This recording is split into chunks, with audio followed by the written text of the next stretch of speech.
Ես Վարդան Հոպար եմ պարապում, որովհետև Վարդան Հոպարը դուր է գալիս կանանց։ Ես էլ եմ ուզում իր անման գրավել աղջիկների սրտերը, ավելի ճիշտ Մանեի սիրտը։ Ու քեզ թվում է, որ այդ խոտ չգնող զիբիլի ավտոյի ձենով գրավելու ես Մանեի սիրտը։ Բա Վարդան Հոպարը ո՞նց է անում։ Արամիկ, միամիտ երեխա, Հոպարին սիրում են փողերի համար, ոչ թե համար։ Ոնց կարելի է մարդուն սիրել փողի համար։ Դժվար է, տհաճ է, ինогда даже անդուր է, բայց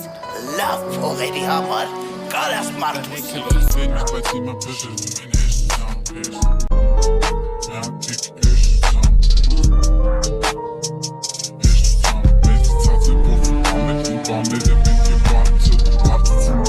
Rolling